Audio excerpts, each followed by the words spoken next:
E aí, gente, tudo bem? Sejam bem-vindos a mais um vídeo do Parabólica. Eu sou o Pedro Renó, professor aqui do Parabólica, e no vídeo de hoje a gente vai falar sobre a missão artística francesa no Brasil durante o período joanino. Sim, hoje é dia de História do Brasil, então a gente vai falar desse importante tema que pode ser muito bem cobrado, tanto no Enem quanto em demais vestibulares. Então tá esperando o quê? Se inscreve no canal se ainda não for inscrito e curte esse vídeo porque ajuda sempre o nosso canal a crescer, certo? Tem vídeo todo dia aqui, história geral, história do Brasil, história da arte, filosofia, sociologia, quase tudo de humanas, conteúdo completo para você fazer o Enem e vestibulares, ok? Vamos lá, gente. Missão Artística Francesa. A Missão Artística Francesa nada mais é do que a vinda de intelectuais e artistas franceses ao Brasil em 1816, com o objetivo de fundar a Academia Imperial de Belas Artes. O contexto da época é que a gente vivia em Portugal e no Brasil o famoso período joanino, que vai de 1808 a 1821, que é o contexto onde a família real portuguesa, a família imperial, veio ao Brasil fugindo de Napoleão Bonaparte. E aí você deve achar estranho pensar, se eles vieram fugindo de Napoleão Bonaparte, que era francês, por que os artistas franceses vieram ao Brasil? Será que eles vieram fugindo de Napoleão? Não, gente. Se eles chegaram no Brasil em 1816, após a derrota de Napoleão, a derrota definitiva. Napoleão sofreu a sua derrota definitiva em 1815. Então são artistas franceses pós-era napoleônica. É certo que o Napoleão faleceu só em 1820/21, a gente não sabe a data exata, mas a França já não estava mais com o governo de Napoleão, já havia mais ou menos um ano. Então eles vieram para o Brasil nesse contexto, no contexto que a família real portuguesa vivia no Brasil, ainda não tinha retornado para Portugal. Agora, muito importante isso que eu vou falar para vocês, e isso pode ser cobrado no vestibular ou no Enem, viu?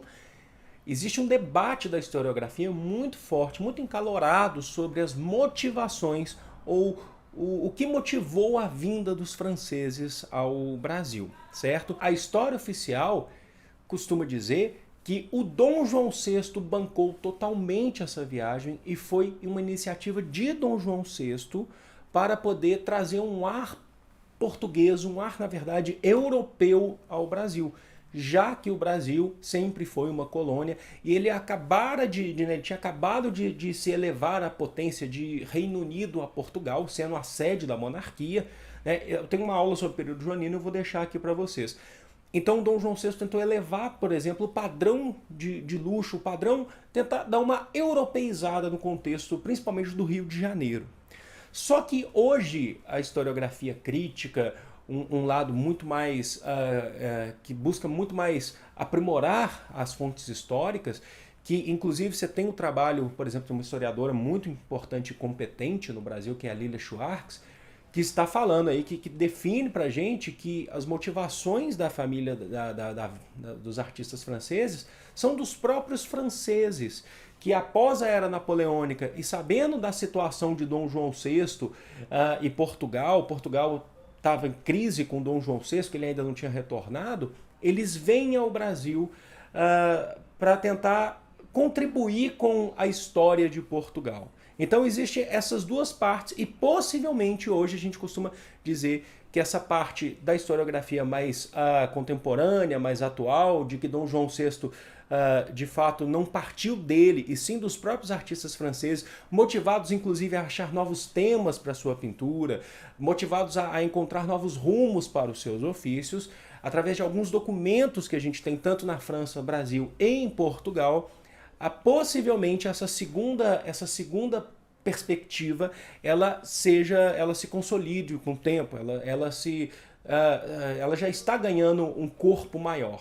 E no dia 26 de março de 1816 chegaram os franceses no porto do Rio de Janeiro, chegaram no Brasil, comandados por um cara importante que é o Joaquim Le Breton. Esse era um intelectual, um administrador muito importante, é considerado a grande cabeça, o grande idealizador desse projeto, até mesmo porque o Joaquim Le Breton ele foi um ministro importante, ele foi um político durante o período do Diretório da Revolução Francesa, que é aquele período final da Revolução Francesa. O Diretório é quando os girondinos eles estão no poder. Inclusive, ele é dado como uma das pessoas que apoiou, inclusive, o golpe 18 Brumário, que é o golpe de Napoleão Bonaparte, quando ele assume o poder. Então, ele era um administrador importante do Ministério do Interior. Ele cuidava da parte de belas artes do Ministério do Interior da França durante o período da Revolução Francesa e teve atuação também no governo de Napoleão Bonaparte.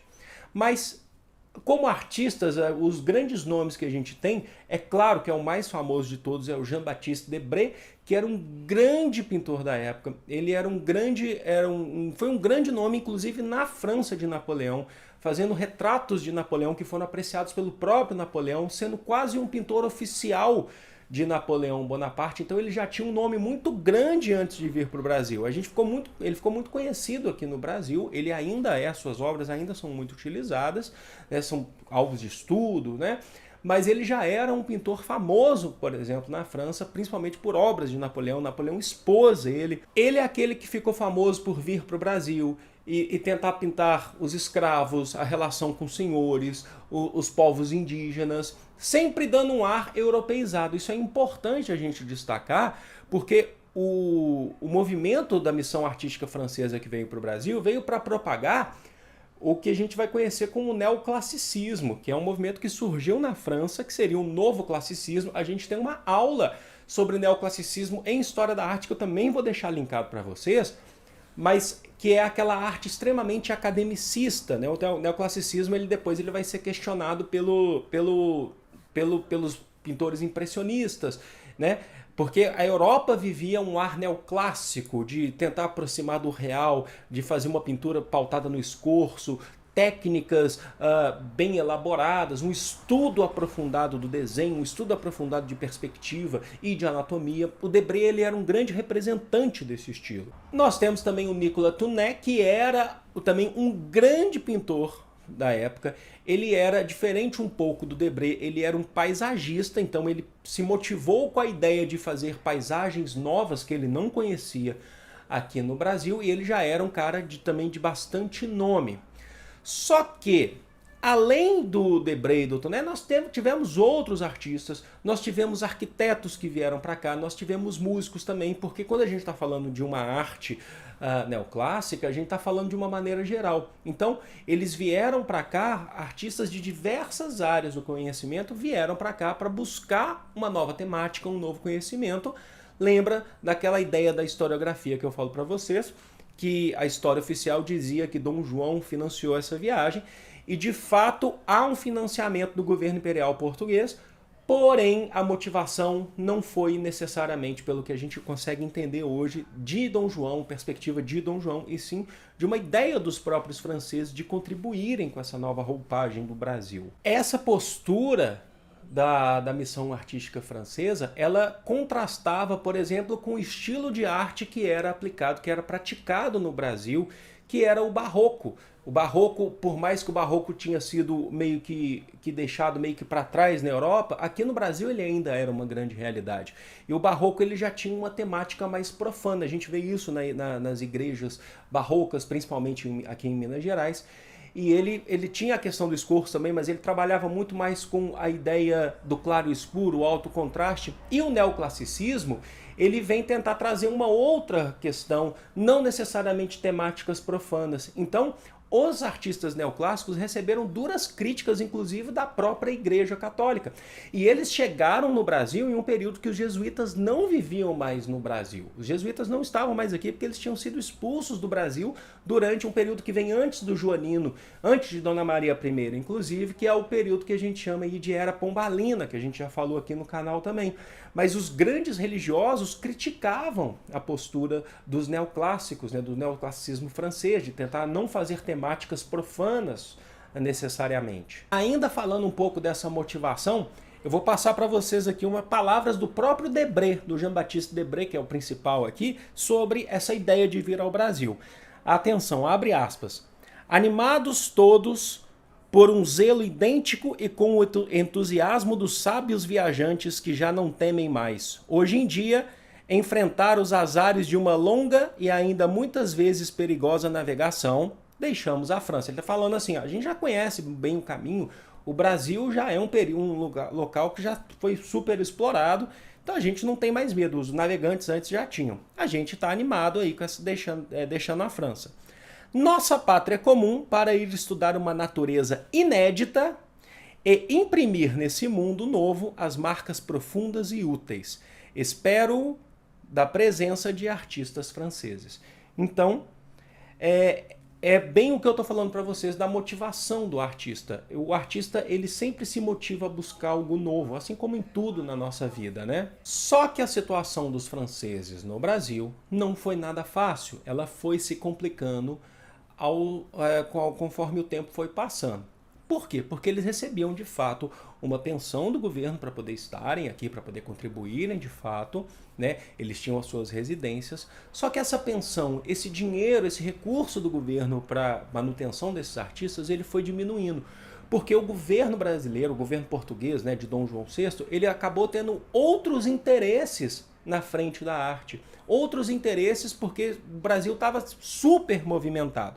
Vale citar aqui que nós tivemos, por exemplo, a questão cisplatina, quando o governo de Dom João VI anexou o território da Cisplatina numa guerra profunda, anexou o território da Cisplatina ao Brasil e tinha gastos com a Cisplatina, né? A Cisplatina depois vai ser perdida na Guerra da Cisplatina com o governo de Dom Pedro I.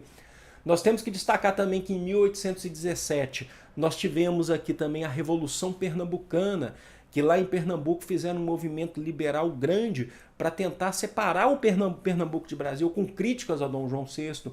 E Dom João VI desviou recursos para poder combater essa revolução lá em Pernambuco. E teve nesse meio tempo o falecimento de um cara importante, que é o Antônio Araújo de Azevedo. Quem era o Antônio Araújo de Azevedo? O Antônio Araújo de Azevedo era um conde português chamado, que era um título de conde que existia, que era dos mais importantes desde os tempos das grandes navegações, que era o Conde de Barca. Esse conde era um dos principais financiadores desse projeto dos franceses, um dos caras mais entusiasmados de trazer os franceses para cá.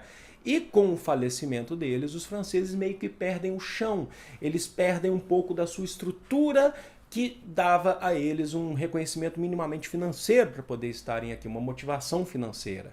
Assim, a missão artística ela foi se fragmentando. Alguns artistas foram voltando, retornando à França, desmotivados com o Brasil. Por exemplo, Nicolas Tounet, ele que era considerado o chamado pintor das cascatinhas, da cascatinha, porque ele vivia ali, acho que se eu não me engano, a Lida Schwartz fala isso, né, numa obra sobre Tounet, na Floresta da Tijuca, onde ele tinha uma cascatinha em seu quintal e ele ficava ali. O Tounet não queria sair dali, ele não queria ver o Brasil, ele ficou desanimado com o Brasil, com tudo isso que estava acontecendo. E o Tounet ele retorna para a França em 1821, quando a família real de fato retorna para lá também. Talvez ele tenha sido dos mais críticos a essa postura. Os franceses, eles na França, eles tinham uma outra realidade, uma realidade que era uma realidade voltada mais para a questão liberal. Você não tinha, por exemplo, escravidão. Era um capitalismo que estava tentando se modernizar, se industrializar. E chega aqui no Brasil, eles veem um Brasil, um país, para o contexto da época, um país totalmente atrasado do ponto de vista deles, que é um país que ainda mantém escravidão, uma estrutura rural, uma estrutura agrária, uma aristocracia rural muito forte ainda. Então o Tounet ele volta em 1821. E em 1826, depois que acaba o período joanino, enfim é fundada a Academia Imperial de Belas Artes, no Rio de Janeiro. Ela foi fundada de fato, meio que quase aos trancos e barrancos, porque os artistas, alguns deles já tinham voltado. O Debré ainda estava aqui. E ele fica no Brasil até o primeiro reinado inteiro, durante o governo do Dom Pedro I inteiro aqui no Brasil. Ele só retorna para a França em 1831, que é justamente também um ano que o Dom Pedro I retorna a Portugal, certo? Então, a vida deles não foi fácil, vir aqui pintar simplesmente e depois volta para a França. Eles passaram por dificuldades porque contrastavam primeiro com a ideia do barroco aqui no Brasil, que não aceitava esse neoclassicismo, e também com os interesses políticos que queriam pagar para outras questões políticas, questões de guerra, do que para as artes necessariamente. E a Academia Imperial de Belas Artes, com o advento da República, ela passa a ser chamada de Escola Nacional de Belas Artes, e ela existe até hoje, a sua fundação existe até hoje em relação à instituição, só que faz parte hoje da Universidade, do Programa de Belas Artes da Universidade Federal do Rio de Janeiro, tá? O FRJ. Certo? Então, é um processo importante da história do Brasil, que tentaram trazer artistas franceses, trouxeram, né, os artistas franceses vieram, mas lembre-se sempre desse debate da historiografia. A ideia de que Dom João promoveu é uma ideia que a gente já está meio que deixando de lado, principalmente por uma nova perspectiva historiográfica, certo? Gente, espero que vocês tenham entendido, espero que vocês tenham gostado dessa aula. Valeu um like aí, né? Curte esse vídeo aí para ajudar sempre o canal a crescer. Estamos querendo chegar aí a 300 mil inscritos, tentar chegar aí nesse ano aos 300 mil inscritos. Eu vou ficando por aqui. Amo vocês, foi um grande prazer de coração. Beijos. Fui!